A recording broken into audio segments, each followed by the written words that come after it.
Bismillah, alhamdulillah, salatu salam, rasulullah, sallallahu alayhi wa sallam, assalamu alaikum wa rahmatullahi wa barakatuh. My name is Tariq Khalid. I'd like to welcome to our program here at Sharjah Media Corporation, Doing Good, and we're talking about prayer, establishing the prayer, the virtues of prayer, why it's important to pray, why don't you pray? If you're one of those people who says, well, yeah, I'm a little lazy, or, I'm not a good believer. I believe in God, but, I'm really just not really doing anything. I'm kind of just out here doing my thing. I ask you a question. It's a very simple one. Suppose you get trapped out there doing your thing. Do you ever think about that? You're just doing your thing, and suppose you get trapped. All of us know people who have died instantaneously, or people who were in very great health, athletes, world-class athletes, who become paralyzed due to an accident, due to some kind of disease. We all know that. But all of us, none of us really expected that will happen to us, right? All of us know that we're going to die, but we say, don't talk about death, brother. Cut off the TV. That guy's talking about death. I don't want to hear that. Okay? But none of us want to face reality. So the reality is just go to the graveyard. It says, man, that's too morbid. What do you want me to go to the graveyard for?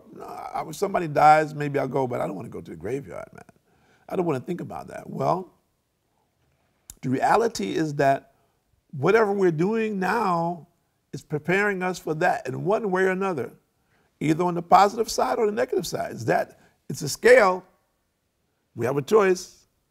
Positive or negative, we have a choice. Now, so we need to ask ourselves, which one am I working towards? And of course, prayer is definitely working towards the positive. Simple, doesn't take a lot of time. We should think about establishing it. And for the people who are not Muslims, minimally, particularly the Christians and the Jews, you know this. You should pray at least morning and evening. Minimally, you should pray morning and evening. Meaning the first time you get up in the morning, you should at least say a prayer. And before you go to bed at night, you should say a prayer. At least that. Minimally.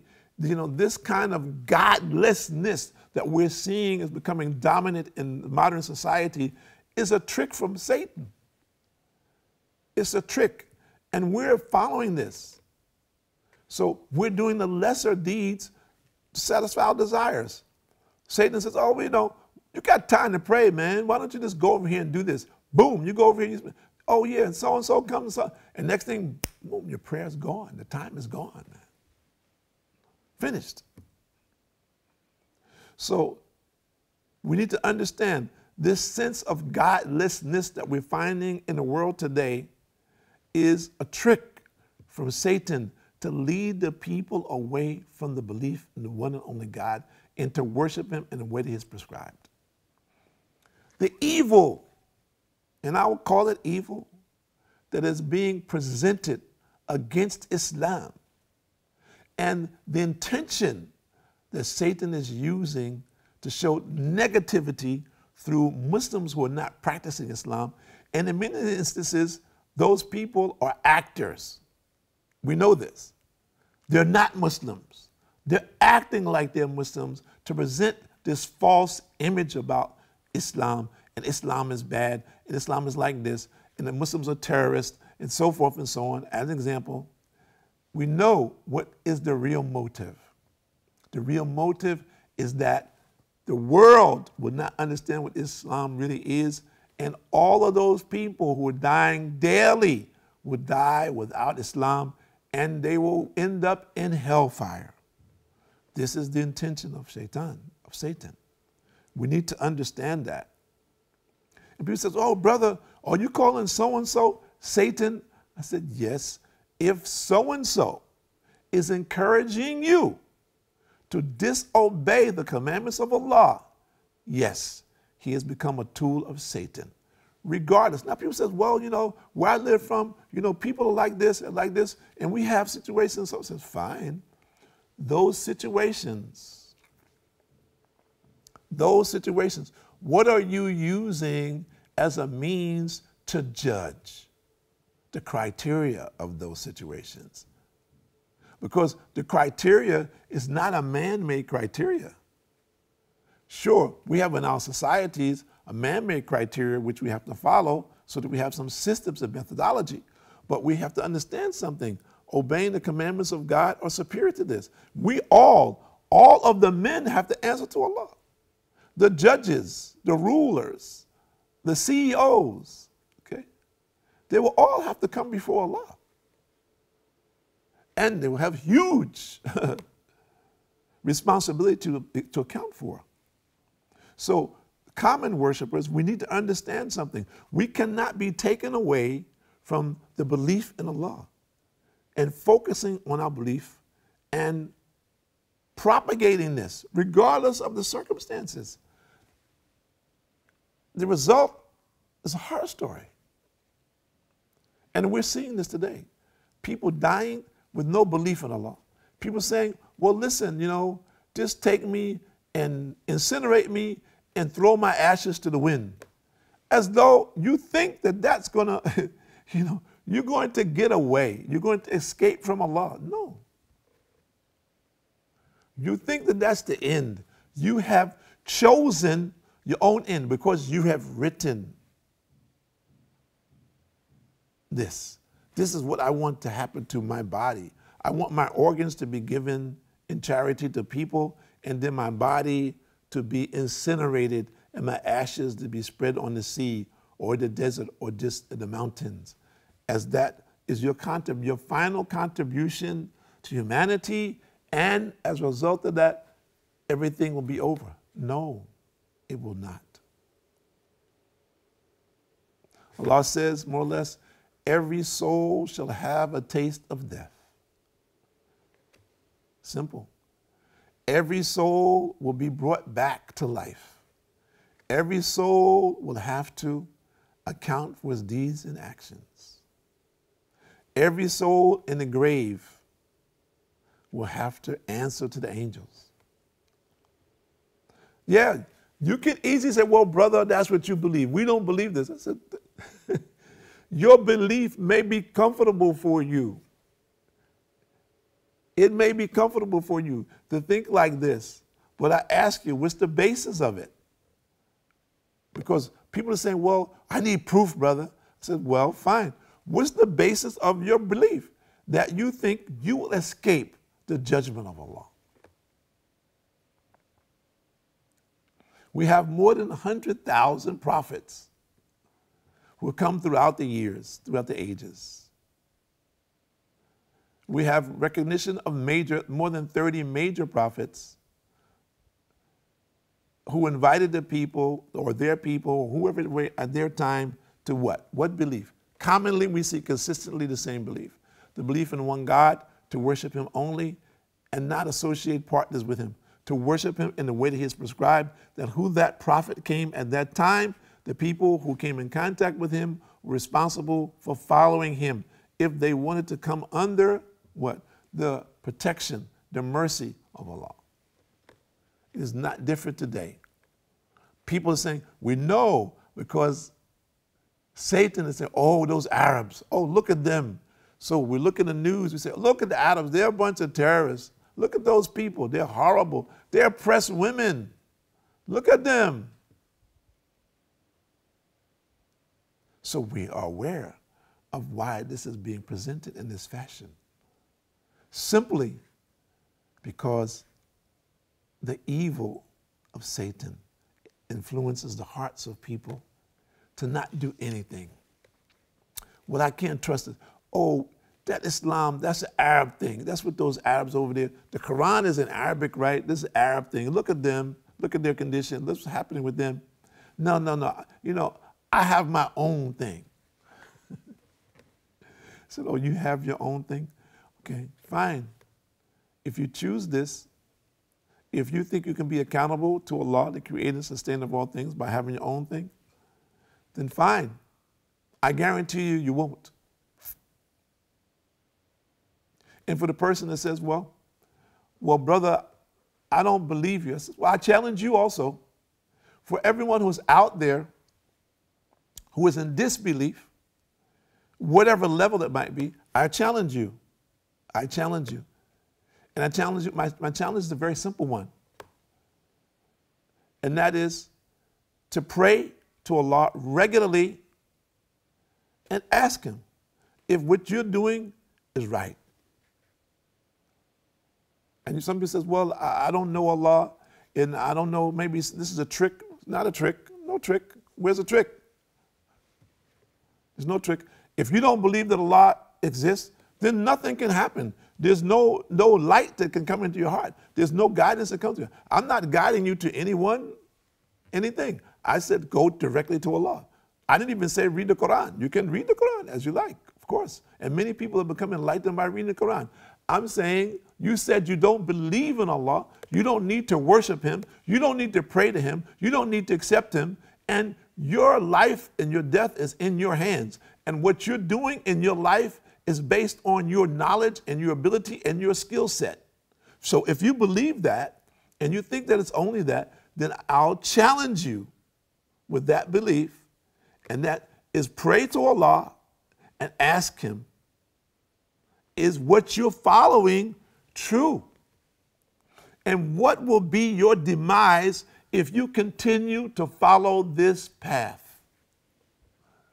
And I've challenged many people with this, and most people will not do it. I've told people simple thing: purify yourself, make ablution, okay? I'll give you something very simple, very powerful. And for the people who are willing and ready, I'll give it to you. I'll give it to you all right now.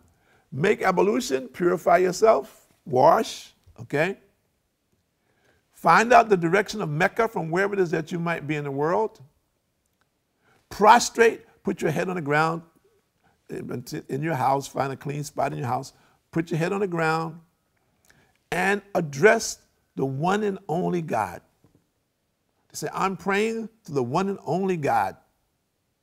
And say whatever is in your heart, anything. And do it regularly and see what happens to you. Some people I've seen, they just break down and cry. Some people, they become afraid. Why? Because the recognition of what's happening has hit them now. Some people are in denial. They're becoming strong. Well, I don't need to do this. I'm not going to do this again. I didn't get anything from this. It was no benefit for me. I got no benefit out of it, so I'm just wasting my time. They have been fooled by Satan because they saw something, they felt something, and they were afraid that they would have to change their life. They have become complacent with how they're living. And this is common with people today. They become complacent in their lifestyle. They become satisfied in it. They don't want to change it, even though they know they're doing things in their life what is not good for them, or maybe not good for someone else. Or it's some exploitation going on in their life where they're getting benefit from it, but they know that it's not right. And the people out there, they know what I'm saying is true because I lived it. So I don't have to make it up. I don't have to imagine it. I lived it. And many people are like this. Or there are some people who are living a life of oppression, and they have lived as oppressors all of their lives, and they don't see this in this fashion. They see themselves as a person of status, but they're oppressors. And because of their arrogance, they don't visualize themselves in this capacity. And as a result of that, they will never put their head on the ground. Their arrogance will not allow themselves to prostrate. They think others should prostrate to them. And I'll answer you. And what do you think your condition will be when you come before your Lord? When you go to the grave, what do you think is going to happen to you? Do you think you will escape death? What do you think will be the result of your actions? The actions that you have committed in this world when you have oppressed the creation of Allah. In any form or fashion. You think that you're escaping now, that you're living well now, that you will not account? You're living in a bubble, which is nothing. Because just like this, your life is over and you will have to account. You will not escape. Whatever security that you have in this world is false. There's no security, nothing that can protect you from Allah. So the person who realizes that I need transition, I need to make effort in my life, I need to do something, say, pray. First thing, pray. And for the person who has status and he's afraid to show it in front of other people, pray secretly. You have, in your mansions, you have many rooms. Go into one room and pray quietly, secretly. See for yourself before it's too late. And people say, well, brother, why are you saying this to us? You know, we're not harming anybody. There are many people who don't think they're harming anyone because they become accustomed to their lifestyle. And there are people surrounding them who are telling them, are you okay?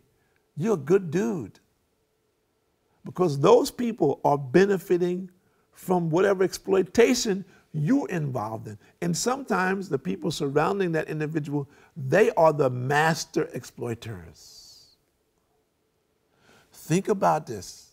Doesn't matter who you are, what status you have in your society, everyone will be humbled before Allah.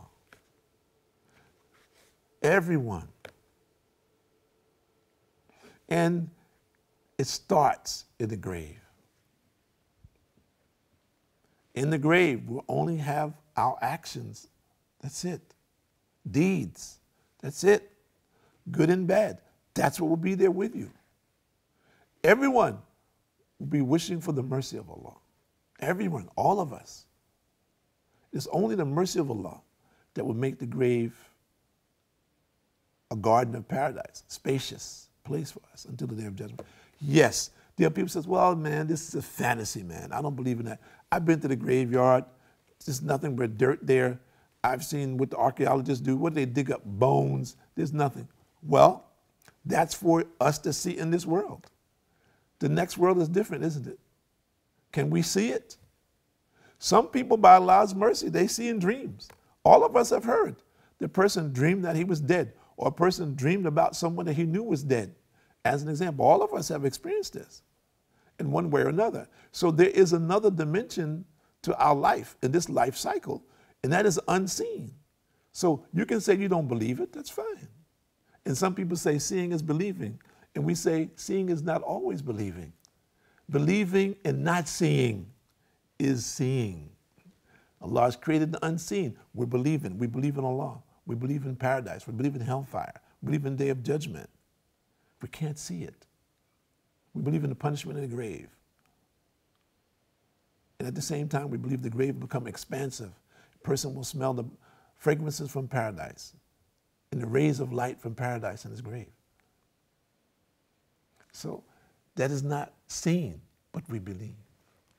My name is Tariq Khalid. I'd like to thank you for joining us here at Sharjah Media Corporation on Doing Good, and we pray and we hope that everyone gets some benefit from this conversation, and they would encourage all of us to do more good in our life and to do good for society as a whole, and I mean the global society, looking for the reward from Allah, for benefit in our life and for benefit of others. Assalamu alaikum wa rahmatullahi wa barakatuh.